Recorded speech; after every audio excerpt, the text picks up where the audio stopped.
Hello guys and welcome back to HudRod Automotive. Today we are reviewing a Mazda MX-5 2-litre Sport.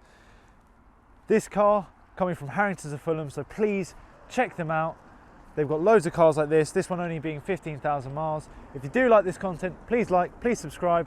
Let's get into it.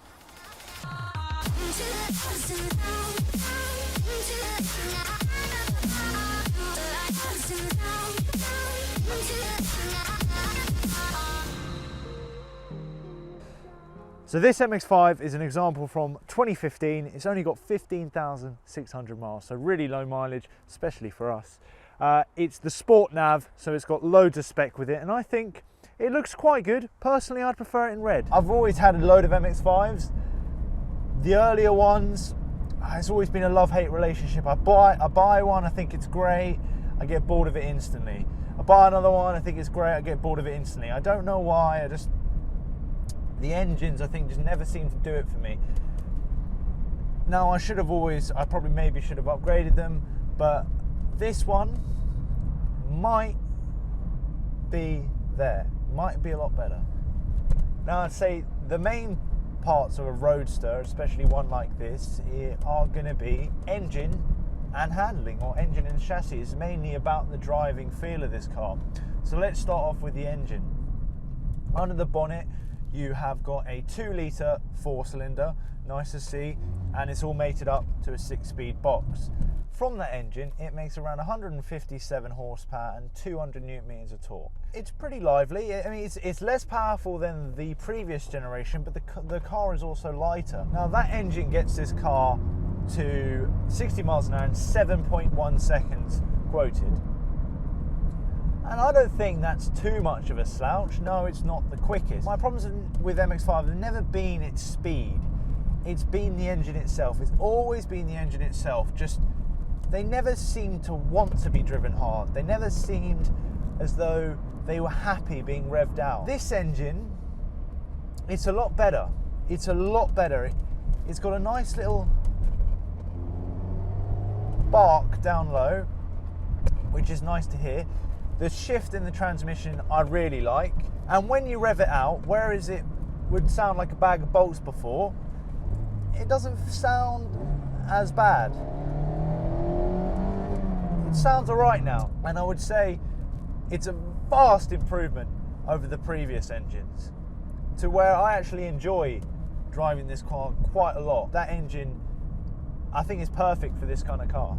You're not making peak numbers with this engine that are crazy, but it's nice and responsive throughout the power band, and it's well suited to this kind of weight. The car only weighs 1,070 kilos, so it doesn't need loads of power. There is another thing that's very impressive about this engine. It is achieving around the same MPG as my TDI Golf daily driver. Okay, my Golf is a lot older, but it's still a diesel, and this is not a diesel, it's a petrol, and easily you can get above 40 mpg, which, that's pretty impressive. I know it's a light car, but that is pretty impressive. This one being the 160 brake, maybe the 184 is the one I'd want personally. Just revving out a little bit higher would be great. Just one last time on the sound of that engine. It doesn't sound bad for a 4-cylinder. It does not sound bad.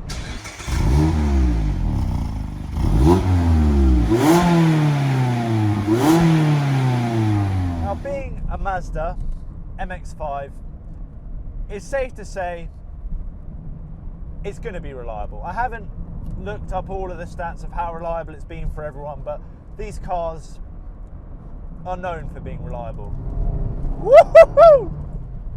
Yeah, let's move swiftly on to, I think, the best part of this car, which is that chassis. And I've got to say,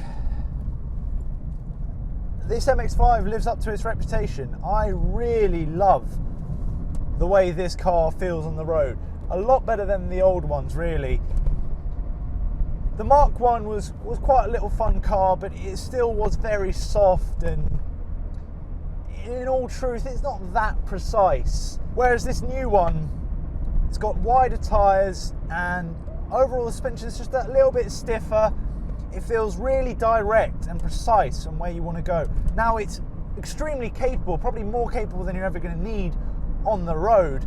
However, you enjoy, because it's so tight, it's so precise, you can enjoy pointing where you want it to go in the road. Now, while it is stiffer than the older generations of MX-5, it's not necessarily bumpy or too badly bumpy and uncomfortable. I can see it shakes the camera a little bit more than other cars possibly, but as roadsters go, really, this one isn't too bad.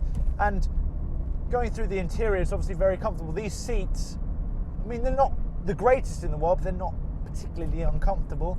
But the main thing is, with this ND Mx-5, there is a lot less rattles and squeaks as there were in some of the older generations, and even though it's lighter, the roof doesn't squeak, and all there is the wind noise. The wind noise is a bit, you know, it does add up. The engine, like I said, is not gonna blow your socks off, but it's got enough character, and it's made better by the chassis. This chassis really feels so precise. You know exactly where you are in the road, and you can feel when the back end's coming out. Because it's so short wheelbase as well, it's extremely responsive, and when you make an adjustment, it really makes it very quickly, and you still get all this dynamic capability while it's still comfortable. It's not chucking me around everywhere as though a hot hatch would. With this car only weighing 1,070 kilos, you can really feel it. It is very nimble on the road, very, very nimble. And although the engine isn't the most special, combined with this chassis, it's more than enough. And really, I'm growing to like the engine more and more. It's a lot better than the previous generations.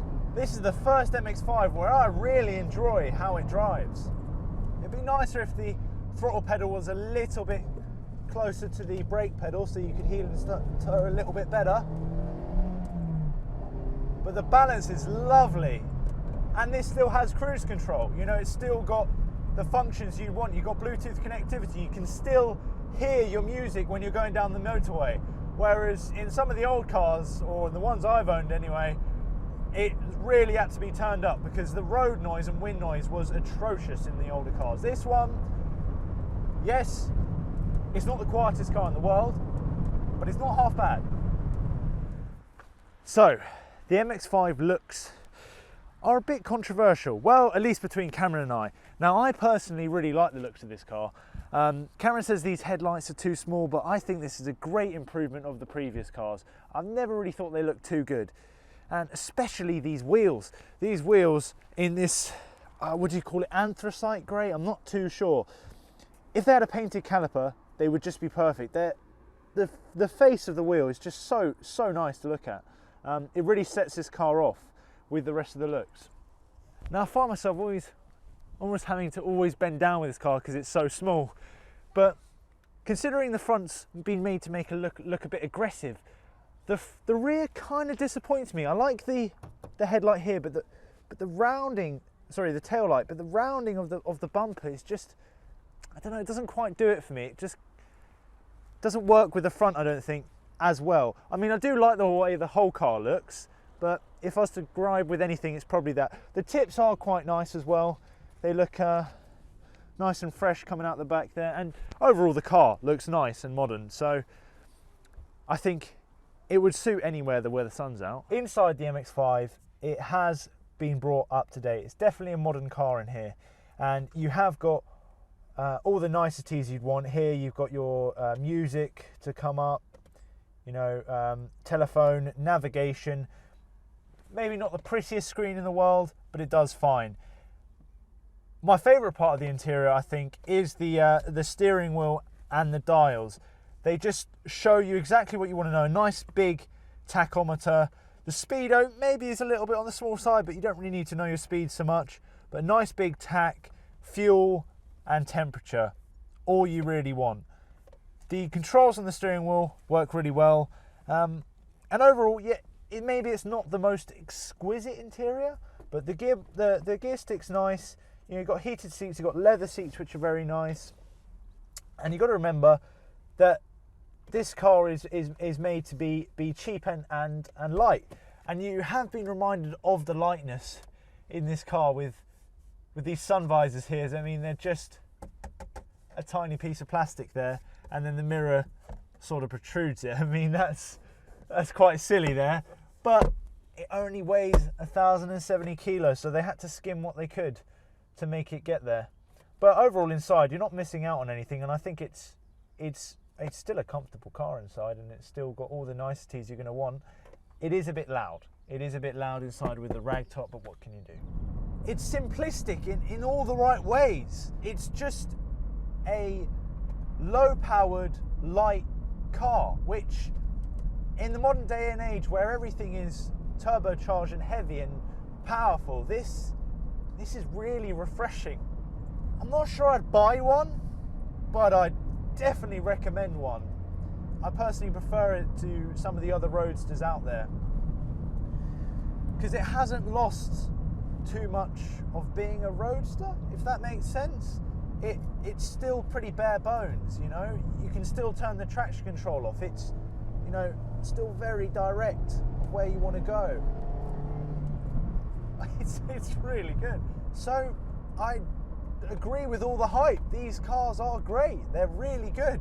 And I was expecting, to be honest, when I drove this car, it was going to be more the same. It was just going to be, you know, same as the old ones, just a modern car where I find it all a bit flat. But for once, this Mazda's got a good amount of character, and I really quite fallen for it. I really, you know, do enjoy it. Now, I have driven the Z4s, obviously, of the similar time, and I have driven the SLKs. The S2000, I still think is a better car if you want a real weekend basher, but they're starting to go up in money quite a lot.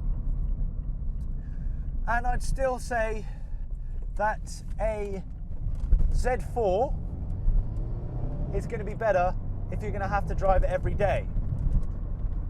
However, you're not compromising nearly as much as you'd think in this Mazda. I can't really fault it for you.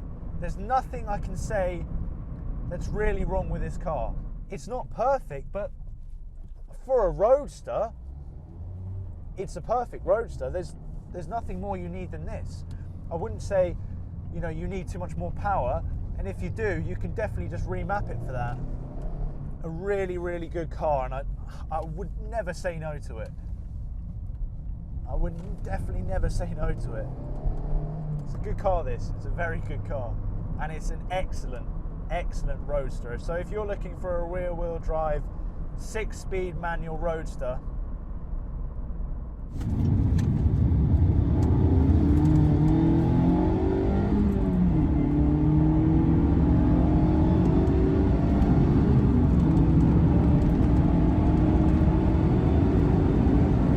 so that'll be it for today's video on this Mazda MX-5 2-litre Sport. I really actually quite enjoyed this car, and it did bring a smile to my face, and it has improved my view on MX-5s, especially the new ones. Anyway, if you like this kind of content, please like, please subscribe, and we will see you next time.